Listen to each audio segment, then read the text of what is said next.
the drink machine that was there is gone, as you mentioned. Yep. You can come here, friends, and sign the wall. In fact, you encourage them to come here and sign the wall. I encourage them. I give them pens All right. to use so you on want to my show wall. us your certificate? Well, this is the other thing that this is the only one in the world like this. Bill doesn't even have and this. this is September of '74. Yep, signed by Bill Wallace, Elvis Presley, and Ed Parker.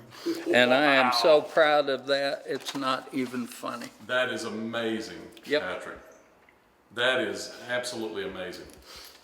And so, friends, you can come here, you can meet Patrick, you can go have your picture made in here. You offer merch. You have shirts. Yes, sir, sure do. I have t-shirts, I have hoodies and jackets and hats and all kinds of souvenir type things for your visit up here. And But you offer those things for people that can't come online. yeah, we do. We have them Facebook on Marketplace. on eBay. Go on one of my Facebook sites. I have 3. Patrick Wrenn, W-R-E-N-N, is one. Patrick Wrenn's Combative Arts Okay. is another. And then the third and most special, of course, is Tennessee Karate Institute. And on all 3 of those do we offer, or through Facebook, opportunity to get some of our merchandise and be a part of what we're doing up here, because that helps us keep this alive. You got to face facts, folks. This is 2019 and it's a business. It requires we got to revenue keep her alive. To keep her rolling. You bet. Right. And it's also, this is a way of keeping Elvis's memory alive. Exactly right. And Red West as well. Yep. And so friends, thank you so much for watching. It was an honor, Patrick, to be able to come walk through this with you and talk about it. Thank you. Now, I want to go do a little bit of karate with you for just a moment. So on. y'all stay tuned. We're going to go, I'm going to show you what little bit I know. So stay tuned. One of the things we did along with our tournament was the Elvis Presley Memorial Martial Arts Hall of Fame. A lot of words to say this. If you were in martial arts and you were an entertainer, you were a candidate to be inducted into this Hall of Fame. Of course, we inducted Bill Wallace, Anthony Amp Elmore, the super heavyweight world champion, tons of others. Ed Parker This is Ed Parker's award. was one that we were inducting and he passed. So he never got it, but That's I his kept award. it and hung it up on the wall. That's an incredible You piece bet. of history. You bet. Amazing.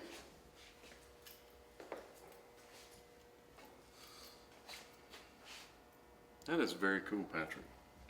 I see you, Patrick Wrenn, right there, chairman. You've done some cool stuff. All right. So friends, I don't know much, but so I'll show you what I know. Okay. So I know Ray. I know this, do that. I don't have a gi on, so I know that. I know That's a ready position. that's ready position. And then like that, and I probably didn't do it great. No, but that's, don't worry about that's the that. fighting, or the, what would we call that? That's Your fighting position. right. Correct. And then I'll step forward into this kind of position. Okay. And so those are the basics. Now I can go further than that, but I still don't know all the Japanese words for all of it. If you will assume this position on the other side. Okay, so you mean? That's like right. this. Now the camera can pick it up very nicely. Okay. The difference between what we did up here and traditional martial arts, and I'm not putting down any traditional martial arts, don't take it that way. But the difference between what we did was we learned that if we approached a boxer like this, that he was going to come right up here and knock us out. Oh, that's not right, okay? So we fought with our hands up here, our elbows in close to the chest and bent forward to give the smallest target possible to our opponent. If you've got your hands on your face, okay, and on your face, Okay. and someone goes to hit you, your hand takes the abuse, not your head. And your hand will act like a spring when it's hit. If someone goes to hit your body and they hit here, so what? So that was one of the basic defensive things in the American combative arts system that was different from what I had been taught traditionally in Taekwondo and Okinawan karate, both. Because in both, we were taught to fight with the hands out We're taught here. whatever foot's forward and hands forward. Present them out there, boy. Yeah. And what I learned the first time I ever did that with a boxer was, what happened? You know, why'd you hit me in the head that hard? I hadn't been hit that hard either. And so it made me change. I want to offer my people something that gives them the real message that they can walk out the door, and if some clown jumps on them, it'll work. What you're going to do, honest to God, will work. I don't want you to get in a I want you to get rid of the guy as quickly as you can and run away. I want you to be safe. So that's how we have taught over the years. Okay. I teach my students, we bow. Every time we enter the dojo, we show respect for the dojo. We show respect for all the people that have gone here before us. The blood that's been shed from time to time, the lessons that have been learned. We bow to our teacher at the beginning of the workout. We bow again at the close of the workout to honor what we've just learned. Can we talk about that for a moment? Go ahead. Do you recall, was the tradition the same when Elvis would have been here? Because the tradition that, at my dojo, the tradition is, Ray, you bow to the sensei. So basically you bow twice if you enter. If there's no black, well I shouldn't say to the sensei. If there's black belts on the floor, you bow twice. So you bow one time for the dojo, you bow one time for the highest ranking black belt, and then you're on the floor. Right. When you bow out, we bow for the American flag, we bow for our sensei, we bow for our senpai, then we bow for ourselves and others, more or less out. So it's 4 times out, 2 times in. If there's a black belt on the floor, is that normal? That's normal in a traditional style martial art. Okay. For So sure. what would have happened here 40 years ago? Nothing. Okay. So they didn't bow in, bow out. I didn't bow to anyone or anything. We honored the flag as Americans, Okay. but we didn't bow. The bow in Japan and such was, in truth, the same as a good hearty handshake is in this country, okay? In Japan, the bow had to be low if you bowed to someone of a higher stature or caste than you. You were a merchant and a warrior came by, you weren't allowed to look at them. You had to bow and avert your eyes away from them. If you looked at a samurai, it was a challenge. And the samurai was by duty expected to draw a sword and dispatch you. And we don't need any trouble like that. Right. So that's how it was. If he was walking through, as a samurai walking through the square, and I bumped his sword, it was time for him to go to battle. He was expected, he was demanded by his teacher that if someone disrespected his sword by touching it, he had to get him. Or lose face. Or commit seppuku. That doesn't Not sound nice. good. Not nice. Not nice at all. Okay, so I have another question. Sure. And I'm thinking of things that I want to know as an Elvis fan. Okay. So when you would see Elvis on the stage, you would see him do some things like this, which are not what I would consider traditional karate moves. And he was, if you're basing it, and I'm not saying anything negative about Elvis, y'all don't even start, okay? But his style when he was doing all the moves and all that was very sloppy, as opposed to traditional karate. Okay, traditional karate is very, boom, very this and very that. Precise. Very precise. He didn't appear to do very precise moves when he was doing these things in his jumpsuit. Okay.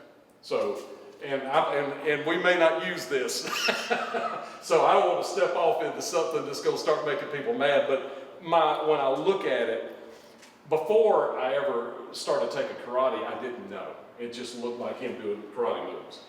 After I started watching people and learning, I realized that it was very much this instead of this type thing, Okay. So tell me about that. There's a couple of angles I can attack that with. Okay.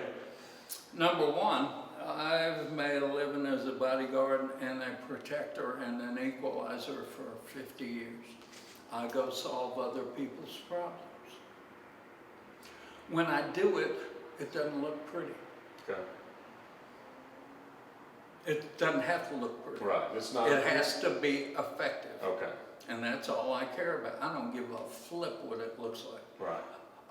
Traditional technique done in a studio has to be precise because you're being judged to a standard.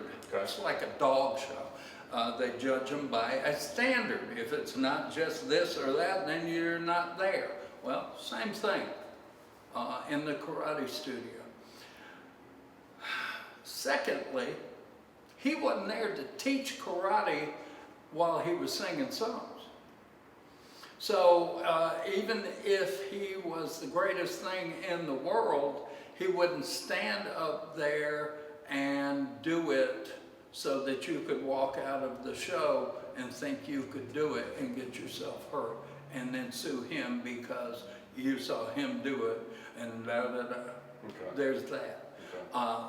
I learned that after being in a movie called The Expert, and I wondered why the fight choreography was nowhere near what I'd really do to you. And they said, dude, we don't want to get sued. We don't want someone seeing it in the movie and then going outside and trying it and then coming back and suing us because they did it. Okay. So I would think he probably modified what he was doing. Heck, he was singing a song. Who cares? Okay. It wasn't a karate class. So let me ask you this. Sure. Was Elvis good at karate? Elvis was excellent at karate. Okay. Karate, now let's don't confuse karate with real life.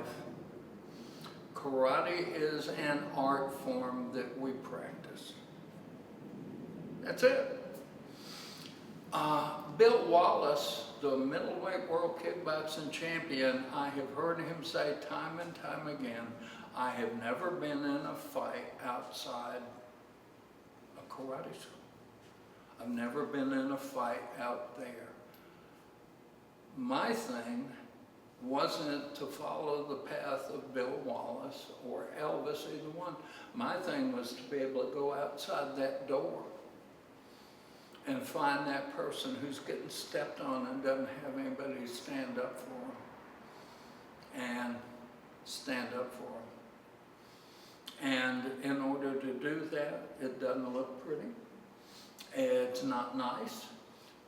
People who were friends and saw me defend whatever usually didn't stay my friends. They walked away from me because they didn't like what they saw it bring out of me. Tough luck. I had a job to do. I did the job the shortest, sweetest way I could get it done, and that's it. And now I'm able to pass on the lessons of this great building, the great people who were in it, Elvis included. Elvis is one of the premier ones, of course, to new people who want to learn the art of the martial arts. All right, so I can surmise from all that the art form that karate is, kata is choreography. The art dance. form. So he had gotten where he was so good at the moves and the automatic parts of it that he was just doing his version of it, is more or less what he was doing. Okay. He was relaxed, he was up there. Hey, how much space on the stage did he have to do those things too? Yeah. Because he was probably up toward the edge, and heaven forbid he would have fallen off into the female fans, because we never would have seen him again. That's right. They'd have got him. So thank y'all so much. Thank you. Thank you so my much, my friend. friend. Yes, sir. Great to see you. God bless you all. There it is, friends. I tightened up and came and saw Patrick Wrenn.